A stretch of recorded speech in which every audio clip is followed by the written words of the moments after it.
சிந்துவை பார்த்தோன்னே எல்லாருமே அதிர்ச்சி அடைகிறாங்க.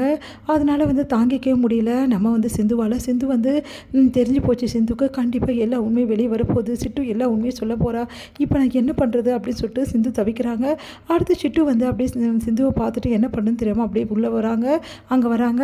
அடுத்து எல்லாருமே இந்த பொண்ணு தான் உன் சாட்சியாமா அப்படின்னு சொல்லிட்டு பஞ்சாயத்தில் கேட்குறாங்க. ஆமாங்க, இந்த பொண்ணு தான். இந்த பொண்ணு அப்படின்னோடனே இவ தான் சிட்டு, இவ தான் சிந்து சிவா வீட்டில் வேலை செய்கிறா அப்படின்னு அதிர்ச்சி அடைகிறாங்க. உடனே அப்படியாம்மா நீ சிவா வீட்டில் வேலை செய்கிறியா? ஆமாங்க ஐயா அப்படின்றாங்க. சரிம்மா இந்த பொண்ணு என்ன பண்ணா அப்படின்னோடனே இந்த பொண்ணு தான் சிவா அனுப்பின மாதிரி சிவாவோட ஃபோனை எடுத்து மெசேஜ் அனுப்பிச்சிருக்கா சிந்து மொபைலுக்கு அப்படின்னு அதிர்ச்சி அடைகிறாங்க. நீ என்னம்மா சொல்கிற? என்னம்மா பொண்ணு நீ சொல்கிறதெல்லாம் உண்மையா அப்படின்னு சொல்லிட்டு கேட்குறாங்க. ஆமாம் ஸ்னேகாம்மா சொல்கிறதெல்லாம் உண்மை. நான் தான் சிந்துக்காக இப்படி பண்ணேன். சிந்து நானும் சின்ன வயசுலேருந்து ஃப்ரெண்ட்ஸு. எனக்காக எவ்வளோ உதவி பண்ணியிருக்கா. அதனால் அவள் வாழ்க்கைக்காக இந்த உதவியை நான் பண்ணணும்னு சொல்லிட்டு பண்ணிட்டேன். என்னை மன்னிச்சிடுங்க. சிட்டுவை பார்த்துட்டு அப்படியே டென்ஷன் ஆகிடுறாங்க. அன்னபூர்ணி என்ன சிட்டு சொல்கிற? நீ தான் இதை பண்ணியா அப்படின்னோடனே ஆமாம்மா என்னை மன்னிச்சிடுங்கம்மா ப்ளீஸ்மா அப்படி சொல்லிட்டு கையெடுத்து கும்பிட்றாங்க. உடனே இப்போ தெரியுதா எங்கே இருந்ததுன்னு சொல்லிட்டு எல்லாத்துக்கும் காரணம் இந்த சிந்து தான் வேணும்னே சிவாவை விரும்பி இந்த மாதிரி வேலையெல்லாம் பண்ணியிருக்கா. சின்ன வயசுலேருந்தே சிந்துக்கு சிவா மேலே ஆசை. அதை எப்படியாவது நிறைவேற்றணும்னு சொல்லிட்டு இந்த விஷயம் பண்ணியிருக்கா அப்படின்னோடனே சிந்துவோட அப்பா அம்மா அதிர்ச்சி அடைகிறாங்க. அவங்க அப்பா என்னம்மா இங்கே நடக்குது? இவங்க சொல்கிறதெல்லாம் உண்மையாம்மா அப்படின்னு சொல்லிட்டு கேட்குறாரு. அது பா அப்படின்னு சொன்னோன்னே உடனே அன்னபூர்ணி யார் என்ன சொன்னால் நான் நம்ப மாட்டேன். சொல்லு சிந்து இதெல்லாம் உண்மையா? உண்மையிலே நீ இதெல்லாம் பண்ணியா அப்படி சொல்லிட்டு கேட்குறாங்க.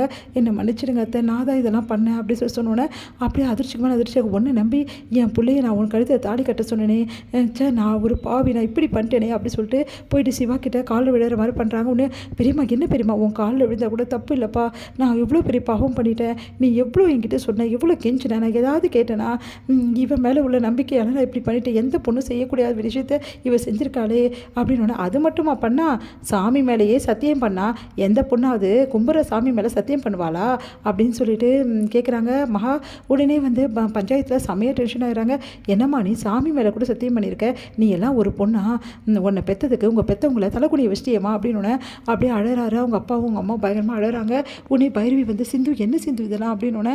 பைரவி நான் உங்ககிட்டயே மன்னிப்பு கேட்கணும், என்னை மன்னிச்சிரு பைரவி, உன்னை மன்னிக்கக்கூடிய நிலைமையிலே இல்லை, என் வாழ்க்கையை அழிச்சிட்டியே சேர்த்து அப்படி சொல்லிட்டு பைரவி செமையாக டென்ஷன் ஆகிறாங்க. இங்கே எல்லாருமே டோட்டலாக சிந்துவை திட்டிகிட்டு இருக்காங்க. இந்த நிலமையில் இதுக்கப்புறம் சிந்துக்கும் சிவாக்கும் எந்த சம்மந்தமும் இல்லை. இந்த கல்யாணத்தை பிரிச்சிடலாம். சிந்துவோட கழுத்தில் இருக்க தாலியை சிவா கையிலேயே அறுத்து எறியட்டும் அப்படின்னு சொல்லிட்டு தீர்ப்பு சொல்கிறாங்க. இதை பார்த்துட்டு சிந்துவை அலறி துடிக்கிறாங்க. சிவா இதுக்கு நான் ஒத்துக்க மாட்டேன், ஸ்னேகாவுக்கு நான் கல்யாணம் பண்ண மாட்டேன் அப்படி சொல்லிட்டு சொல்கிறாரு. அதை கேட்டு என்ன அதிர்ச்சி அடைகிறாங்க. இல்லைப்பா நீ ஸ்னேகாவை கல்யாணம் பண்ணிக்க முழு மனசோட சம்மதிக்கிறேன் அப்படின்னு சொல்லிட்டு சொல்கிறாங்க. நம்ம அன்னபூர்ணி இல்லை பெரியம்மா ஸ்னேகாவை கல்யாணம் பண்ணிக்கிறதுக்கு எனக்கு விருப்பம் இல்லை அப்படின்றாரு. அதை கேட்டு ஸ்னேகா பயங்கரமாக அதிர்ச்சி அடைகிறாங்க. என்ன சொல்கிற சிவா, என்ன கல்யாணம் பண்ணிக்க விருப்பம் இல்லையா அப்படின்னு. ஆமாம் சிந்து தப்பு செஞ்சாதான் என் மேலே உள்ள அன்புலையும் காதலையும் தப்பு செஞ்சா. ஆனால் நீ பண்ண வேலை கொஞ்சம் நெஞ்சமா, நீ எனக்கு ஏதாவது துரோகம் பண்ணால் கூட நான் தாங்கிப்பேன். ஆனால் ஒரு சின்ன குழந்தையோட கால் எடுக்க நீ காரணமாக இருந்த, உயிர் போக காரணமாக இருந்த. அது மட்டுமா எவ்வளோ பேருக்கு எவ்வளோ தப்பு பண்ணியிருக்க, உன்னால் எவ்வளோ பேர் பாதிக்கப்பட்டிருக்காங்க. அதுக்கெல்லாம் ஒரு டாக்டராக என்னால் மன்னிக்கவே முடியாது. முதல்ல டாக்டர் ஆனால் கூட பரவாயில்ல, நான் ஒரு மனுஷனாக மன்னிக்க மாட்டேன் உன்னை. அதனால் எந்த ஜென்மத்திலையும் உனக்கும் எனக்கு கல்யாணம் நடக்காது அப்படின்றாரு. அதை கேட்டு ஸ்னேகா பயங்கரமாக அதிர்ச்சி அடைகிறாங்க. சிவா ப்ளீஸ் சிவா, அதுக்கு தான் நான் உங்ககிட்ட மன்னிப்பு கேட்டேன்னு. என்னது மன்னிப்பு கேட்டியா? மன்னிப்பு கேட்டால் உன்னோட வேலையை விட சொன்னேன், நீ விட்டியா? இப்போ வரைக்கும் டாக்டராக தானே ப்ராக்டிஸ் பண்ணிகிட்ருக்க அப்படின்றாரு. அதை கேட்டு அதிர்ச்சி அடைகிறாங்க. நான் உன்னை மன்னிக்கவே முடியாது அப்படின்றாரு.